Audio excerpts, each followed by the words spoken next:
And if you could both go away for only a week or two, you really don't have a business that's independent of you. And I don't look like it's not an either or, it's a progression. But I was scared to do that. That for me was an imaginary impediment, which actually was one of the things I'll often ask a client to do. Is this a real problem or is it more of an imaginary problem? If you are a slave to that email or the cell phone or whatever, you're not running your business, it's running you. Maui Mastermind presents the Business Coach Podcast, answering your questions and providing real actionable insights for building a better, stronger, more profitable business without sacrificing your time, life, or freedom anymore.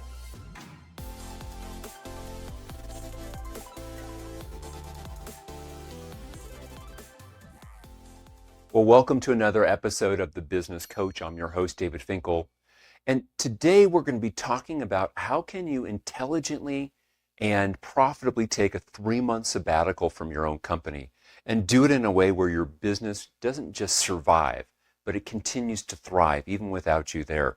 I'm joined today by a special guest co-host, Kevin Bassett. Now, Kevin runs and owns a very successful CPA firm on the East Coast. He's been a dear friend. He works with many of the different Maui Mastermind clients in our coaching program and in the community.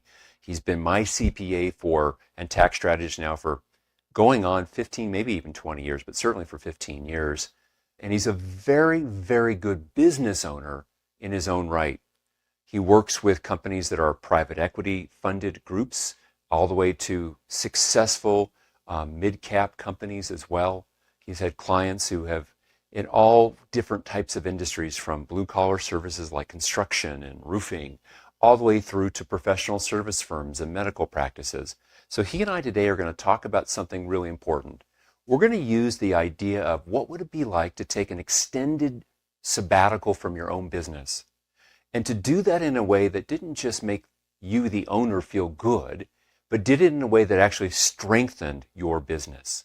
And we're going to go into the nitty-gritties about why that's probably a good idea and how to go about doing that effectively so that when you go away from your business doesn't just survive. Again, it thrives. Without further ado, let's jump right into this episode of The Business Coach. Well, Kevin, welcome back to The Business Coach. How are you doing today? Doing great. How you doing, David? Great to I'm be doing here. really well. Hey, do this. Let's start off here.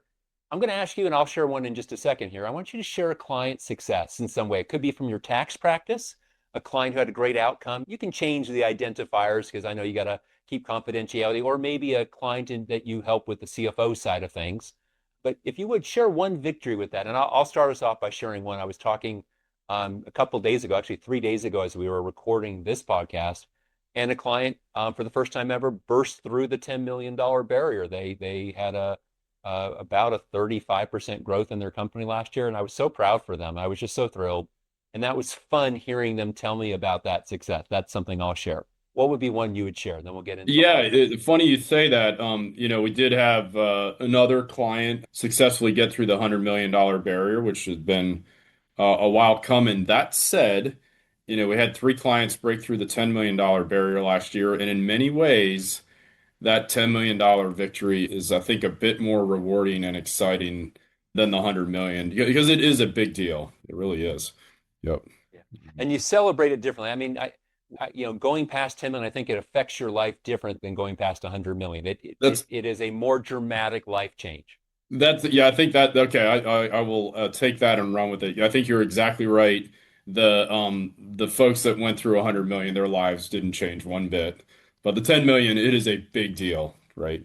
Particularly because that journey between 6 and 10, there's a lot that has to happen. Your life is absolutely different on the other side of that. Yeah. Yep. I Good like one. that you say that.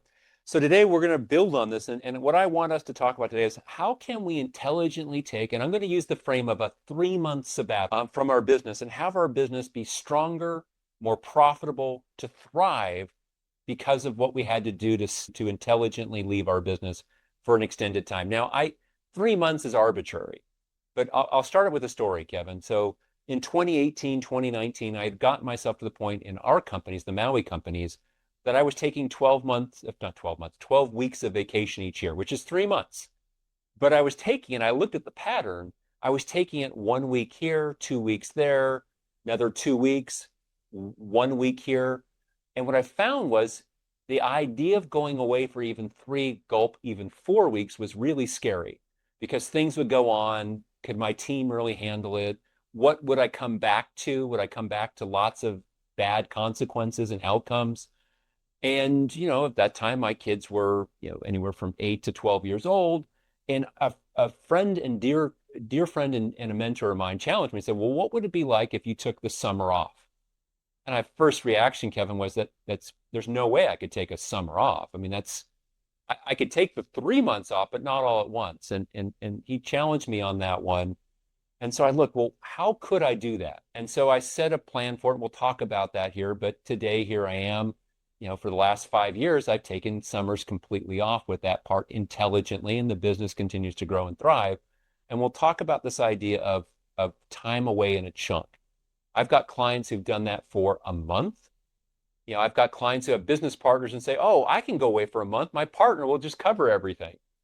And my comment is, how long could you both go away? And if you could both go away for only a week or two, you really don't have a business that's independent of you. And I don't look like it's not an either or, it's a progression. But if you can go away from your business for 3 months or even for a full month, and the business is healthy or even healthier than when you left it, that's saying you're starting to have a business that has a life of its own, independent of you. What are your thoughts as we just even frame out this idea, this concept, before we get into the nitty gritty? Yeah, it's a fascinating question. You're exactly right. There is quite a leap on that journey to get to that point. So one is, many business owners, can they leave for a week? And some, when they're in the grind, that seems like a daunting thing. And then the other, there's a leap for leaving for 3 weeks, and that's where I, was and been for a while. I'm kind of a 3 week, person that head away for. I can be completely off the grid for 3 weeks, and at that 3 week mark, I get a little antsy. So a lot of it's on the entrepreneur itself. But then being gone and completely disconnected for 3 months, a lot has to happen. And starting with the entrepreneur, are they ready for that, equipped to really let go for that? And then secondly, as we'll talk about here in a minute, is a lot of things have to be in place with the organization to be able to do that. Yeah. And part of that is the organization, is it even a place where they could mind the store for 3 months? Or even better yet, the next level, can they grow the store during that 3 months? And there's a big difference. So let's break this conversation down. So we've talked about the frame, and I love the idea of just thinking about this idea of going away it's kind of like if I have a friend, well, we have a mutual friend, Steve, that he likes to set each year a physical challenge. Now, Mm-hmm. it's funny, Kevin, because you and I are almost the same age, and he's about 8 years older, 7 years older, I think, than both of us. Mm-hmm. And he'll set a challenge that you and I will look at each other going, what the heck is he doing? I know. Oh, I'm gonna climb, 14,000 peaks in a week. I'm gonna Yeah. hike up and down the Grand Canyon in one day. I'm gonna do a several 100-mile bike race in a day. And I'll look at that thinking, are you kidding me? I'm ready to take a nap just hearing about it. Yeah. Yeah, I go to the gym every day and I think he's crazy and he's older than me. Yep. That's right. So the idea is that the frame is that this idea of the symbolic event helps him keep himself physically really active at a fairly elite level by doing that. And I like the idea of leaving your business for an extended period as that goal that now drives you to do the behaviors to make the business more stable, more durable, more mature. Mhm. And for most people, it might not be something you can do. Like a mistake I see is people say, oh, let's do that this year. Usually I say to them, what, that's too fast. Hi, everybody. David here. And I wanted to step out of the podcast for a quick moment and tell you about an exciting new opportunity for you. For over a year and a half, my staff and I have been working on simplifying a toolkit for business owners. This toolkit I wanted to make available for you for free. It's called our Business Growth Toolkit. And I think it's the best thing we've done for at least a decade. It's the 6 most popular business growth tools we have. Each of those tools, which is a PDF that you can download, comes with a short 5 to 10 minute explanation video from me showing and training you exactly how to use those tools right away to start scaling your sales, improving your margins, increasing your profitability, and probably most importantly of all, making your business more of a joy to own. It's all there in the Business Growth Toolkit. It's available. Take a look for the link in the show notes, or just go to MauiMastermind.com. That's MauiMastermind.com. Click on the resources section, and you'll have free access to that right there. All right, with that said, let's jump back into this week's podcast episode. Look at this over the next 12 months, might be too soon, but 24 to 36 months. So we're going to talk about the prep, the intelligence of looking along the way, the margins and KPIs and grooming leadership team. We're going to talk about the execution of your sabbatical, so to speak, and how do you debrief when you're back to learn to suck out the marrow of the lessons to make the business better, to make this a virtuous cycle should you choose to repeat this idea. Does that frame work for you? Absolutely. Yep. All right. So prep-wise, I think just picking a time in the future that's going to happen. What about you? I usually will tell a client, pick 2 to 3 years out. Don't make it 5 or 7 years. It's too far in the future. If you can't go 3 months, make it a month, but do it in 2 years. I don't know of a business that if it's really focused on it, couldn't have a 1-month sabbatical in 2 years' time and have it be a successful one. What are your thoughts? Yeah, exactly right. And with clients, I think it's unrealistic really to plan past 3 years. It's just too nebulous, too far out there. Yep. Yeah. And so I'll tell them, I'll say, okay, well, just start off by this question. When you think about it, the first response always is gulp. Like, there's no way. I've had clients look at me like I'm insane. And I say, before you go there, just take a moment. You feel scared by that. Just write down what are the 5 to 50 things that scare you. And they get a list together. And I say, great. Now, when you look at that, I want you to now put a rating on it, 1 to 5. How consequential is what you wrote down as a concern? Like, for example, Kevin, when I did this, one of the things I wrote down at that time, I was the only one doing the second approver on my payments out to our key people. So someone else would do the setup of the ACH, but I was the person who would hit the send the money out of the account, the final approval on that 2-party system. Yep. And I was like, well, I can't go away during a payment period because otherwise I can't pay everybody. And what I thought was, okay, how serious is that? Well, the truth of the matter is when I really looked at it, that's probably a 2 out of 5. If 5 is jugular, close the business down. It's not, it matters, but I'm sure I could have someone else do that part. So I gave it a 2. And there are other ones that I put down that I realized was, what if I lost a key team member, one of my leadership team while I was gone? Depending who it was, that might be a 4 or 5 in terms of consequences. So I did that. And then what I did is I took my list that was probably 30 items long. Those that were 4s or 5, I needed to deal with those.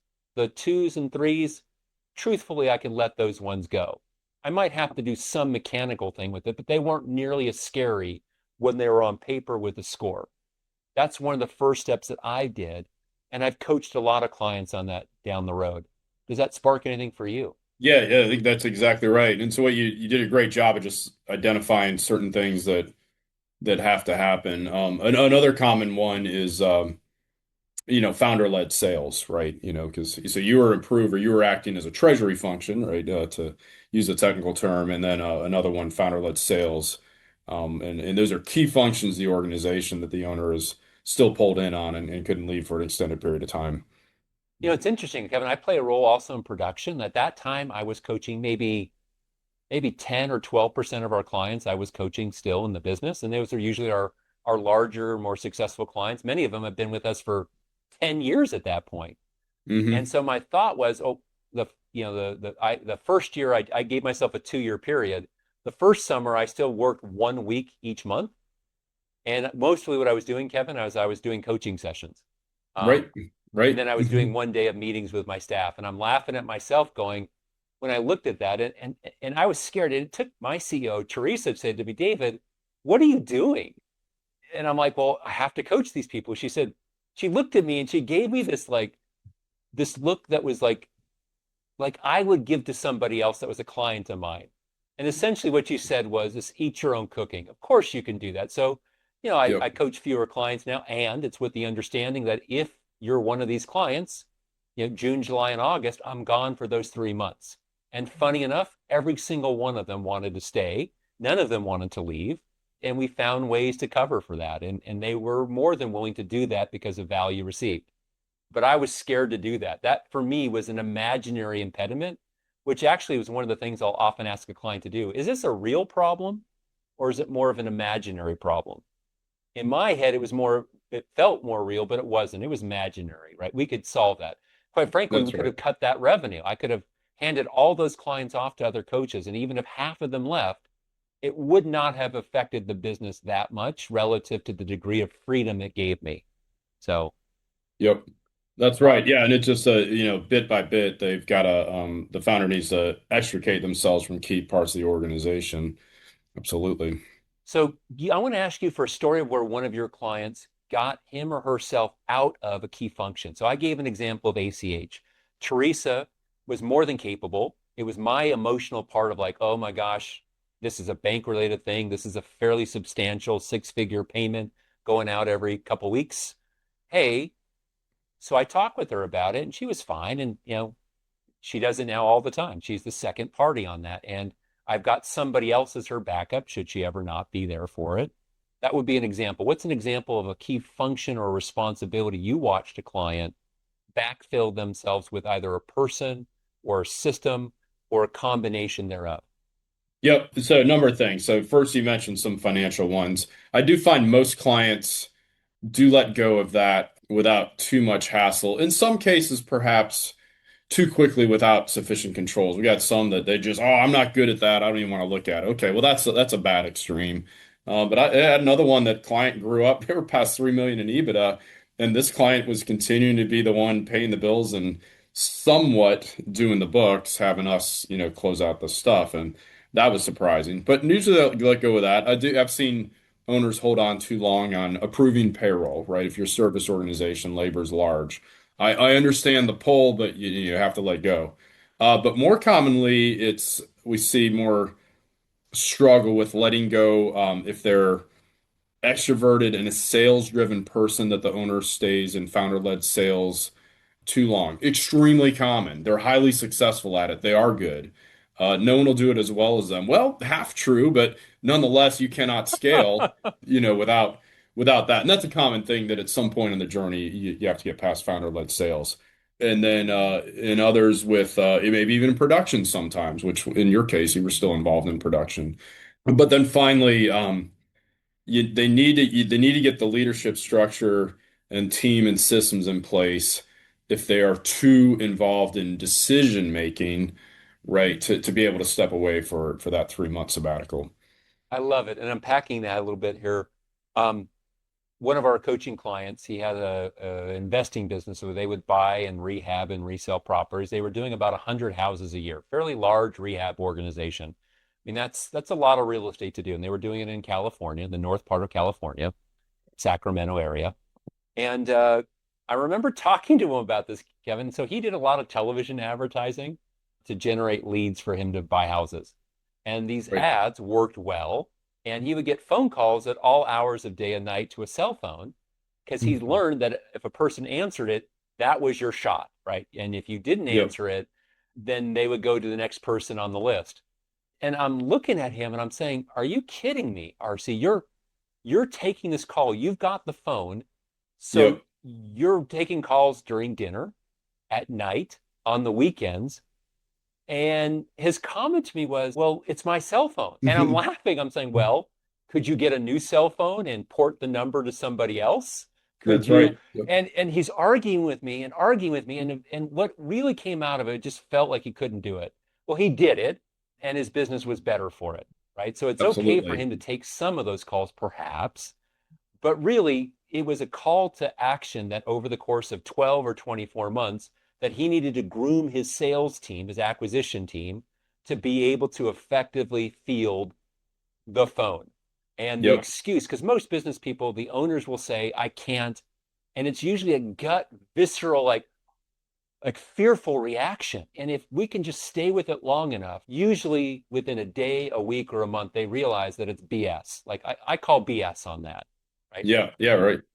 No, that's exactly right. And that's a great story. And yeah, I'm familiar with that client. And it is okay. In fact, not sometimes a great idea for the owner or the founder to be the spokesperson. There are billion dollar publicly traded companies that are highly successful with them being the spokesperson. Steve Jobs still did the Apple show every year and launched new products, but he wasn't taking calls on his cell phone, or, Hey, the Steve, iPhone that he sort of I can't invented. get Yeah. into my iCloud account.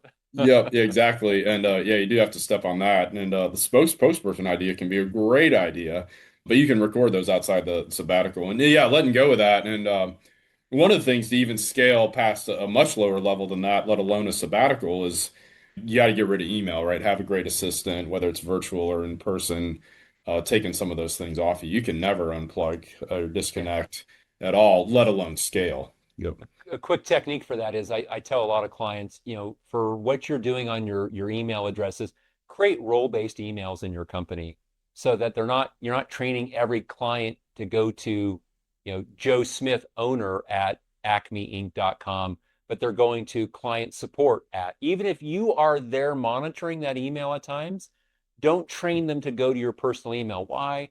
Because it's hard for an owner to be comfortable for someone else in their inbox, although we've coached them to get assistants to do that. But if it's going to client support and you bifurcated which types of emails go, even if they all end up for a period of time in the owner's box, you don't have to retrain customers or clients where to go. You can just redirect who actually gets those emails. And that's an easier process to do. Yep, no question. That's a great tip. And then, man, I'd say to really scale, right? You got to be able to give up your inbox completely to someone. If you are a slave to that email or to the cell phone or whatever, you're not running your business. It's running you. And Yep. I think it's a good point you bring up. So 1, 2, 3 years out, we start with our list of things that scare us. We find a way to get relative priorities to those by, I ask on a scale of 1 to 5, which are the ones that really concern you the most? The ones that really have, if they go wrong, could hurt you the most. That's a 5. And we look at dealing with the biggest 4s and 5s over the course of 12, 24, 36 months.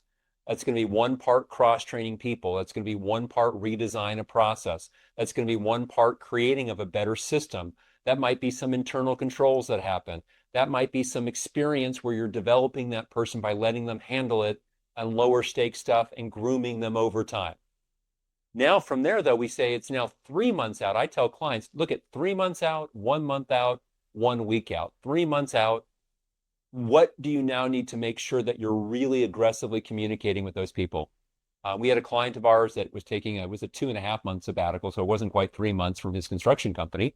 Brian, who's actually a client of you, and when we say this here, it's your client. You referred them to us That's 8 or 9 years ago. Yep. You know the Brian I'm talking about, and Brian Yep. wanted to take some time away. He really needed to have after this many years of doing it, he needed to take a real break. He worked with his sales manager. He worked with his marketing lead. He worked with the different people in his business 3 months out aggressively to make sure that they were ready. 1 month out, he let them take the lead on things that he was there to when they found the gaps of what he didn't hand. 1 week out, it was their last chance. And then he went away and he had a few spaced conversations that were planned in there. He was probably looking at some numbers along the way, which we'll get to in a moment. But that 3 month, 1 month, 1 week framework is a really useful structure for when you get down to the last little bit of time before you actually take the sabbatical. Yeah, and that's great. And he's a great example. Also one that had been in charge of sales for quite some time. He's wildly great at it, both as a salesperson and sales manager. So he had to really get systems in place and train up to hand that off, and it did take some courage. And they also did a great job of getting operations running, and then a good job, like you said, of laying down the rules of how this was going to work. What was he going to be involved in? What kind of check-ins were going to be in place, if any? And then what were the rules to escalate anything to him, if ever? And I don't think they did. But those are important rules, in a structure to get in place before doing the sabbatical. That's great. But his, to your point, his organization also grew and was better when he came back than when he left, which that's really the test. That's right. And it continues to grow. So come back now, we'll talk about margins, KPIs, and these other informational needs, right? Part of informational needs is for you, the owner, when you're away to say, hey, are we in the bounds of what we should be? So I can address things if they're going out of bounds. But part of it also is you're now giving a really important tool to the leaders and managers to self-lead and self-manage. What are your thoughts about that? Yep, exactly right. Yeah, and I think one of the decisions, right, before you jump is, are you going completely off the grid, no contact whatsoever, or you stepping into maybe a high level investor role, and you'll have a dashboard. And to be clear, you're not checking in daily, you're not checking email. That's cheating. That's just remote work. That's but are you going to be checking some sort of dashboard or KPI? If so, what frequency? And just the existence of those dashboards or KPI makes an organization so much stronger because the whole team is aligned on what are the important indicators here for this business, whether you're here or not, right? And are you doing that? And then with that, at what point, what are the rules of the game that would require a check-in or an intervention, right? If things really went sideways. And some companies have a code. Hey, if it gets to DEFCON 5, you submit your 911 signal or your bat signal, up in the sky there to pull it in. Otherwise, figure it out. And the organization strengthens by having to do that. It's like letting your kid, go try on their own, fail and succeed on their own. You said something here about that. I'm going to come back to this bad signal or this 911. We had a client of ours who had a business, and she had regularly in a typical week, she would have 1,000 emails in a typical week.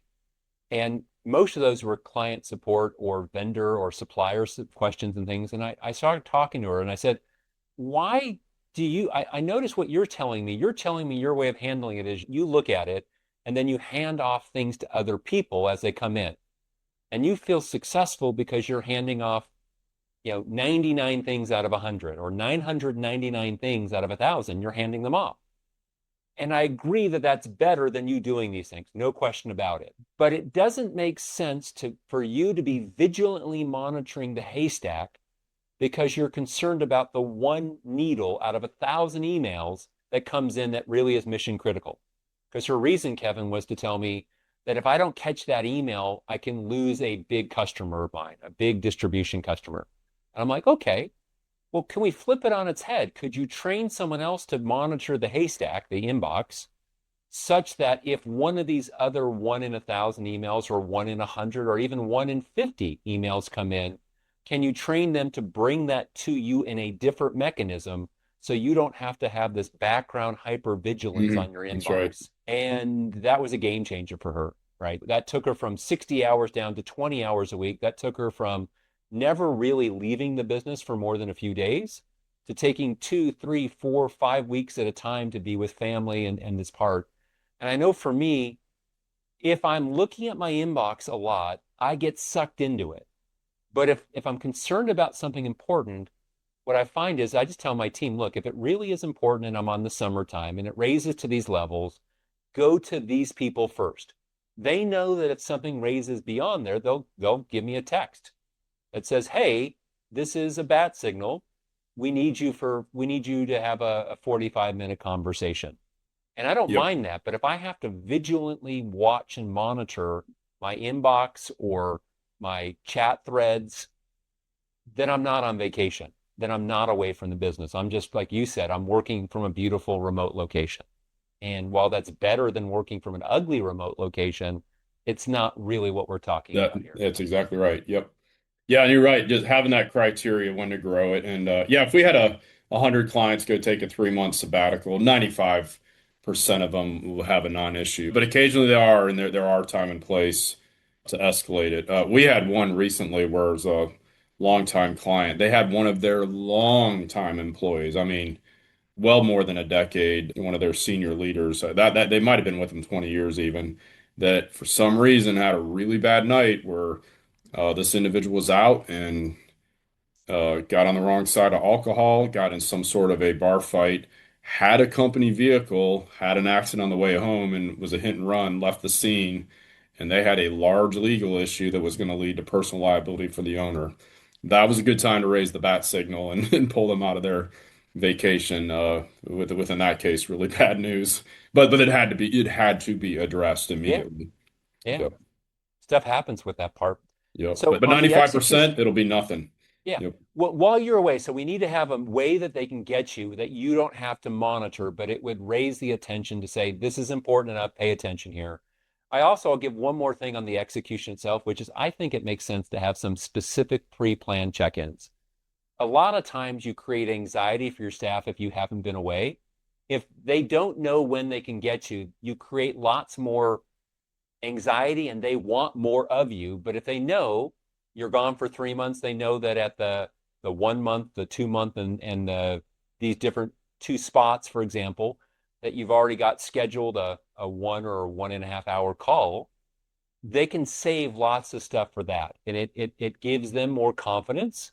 And it also makes sure that if they do need something, it's a good check-in, right? You shouldn't just leave your kids at home without circling back saying, hey, is everything going okay? Wonderful. Your mom and I are going to enjoy dinner for a little bit longer then in some fashion. It's a good question. I think it's changed over time. I think when I did my first long trip to say Europe, this was back in the day when your cell phone didn't work everywhere. Showing our it really that's not that long ago when you think Do you about it. remember when you would go to a hotel room, Kevin, and you would take this cord from the phone and Yeah. plug it in dial up into your computer? Yeah, all that. And then then it was one that I had to physically call from the hotel and who knows what they were charging per minute and it was a check-in that way. And then eventually the cell phone worked. And you could set up a Zoom meeting, whatever. Now what you can do, I've seen people do WhatsApp, which works internationally if you're not want to be monitoring your cell phone and get messages that way. I don't recommend going with a laptop with email. You're going to end up cheating or whatever.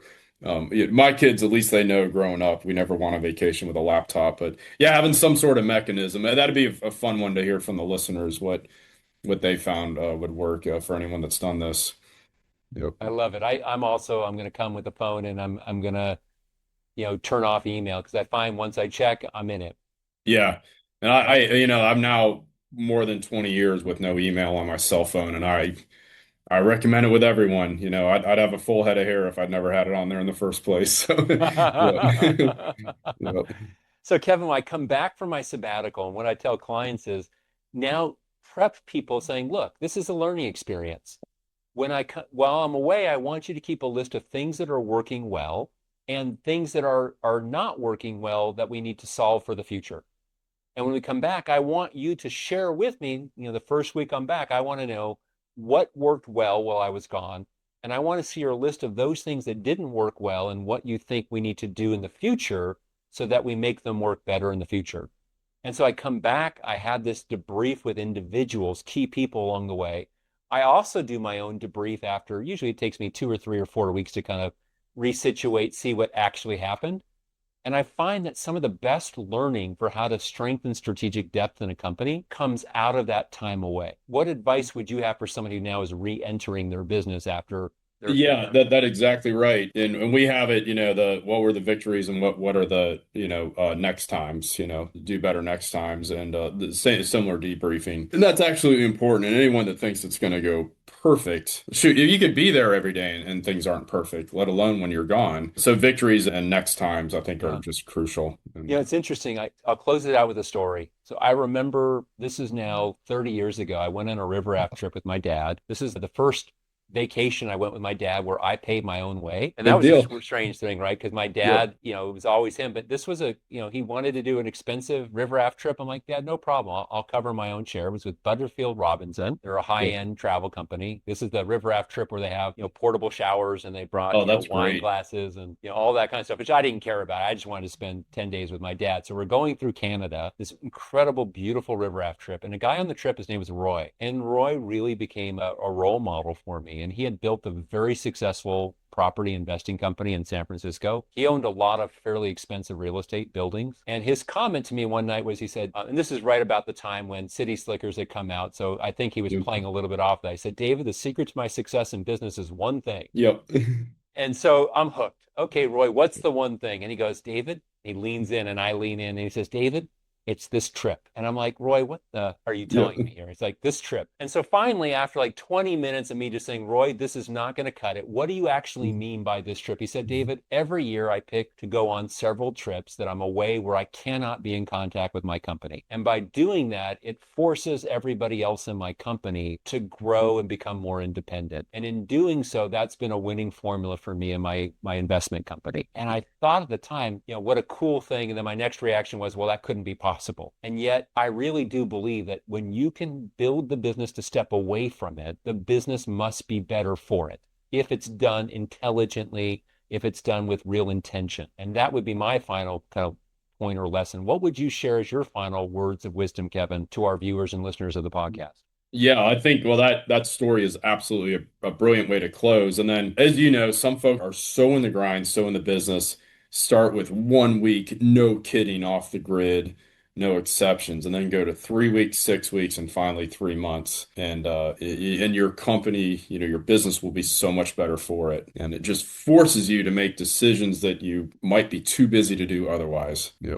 I think that's really high wisdom right there. Plus, your business, you'll enjoy it more because you'll have to evolve your role to be more the things you love, less of the things that drain. And you owning your business for 5 or 10 or 15 years longer mean that you're going to have a business that was worth 10 that now is worth 20 or 30. A business that's worth 20 or 30 that's now worth 60 to 80 Yep. million dollars. And that extra time to double or to double a second time because you're willing to keep owning it longer because you enjoy it more will more than handsomely pay off from a financial side too. Yep, agreed. And then one other thing to add, one, this is so much healthier for you and your family, right? Stepping away, better for your health. If you're in that day-to-day stress and never disconnect, it is bad for your health, but also bad for your family. And then finally, it's a huge advantage to the organization because I can guarantee you, if you've been away and rest and recharge for that, it's a far better version of yourself that comes back to work and be around. So it is because otherwise you're probably there every day worrying them to death. So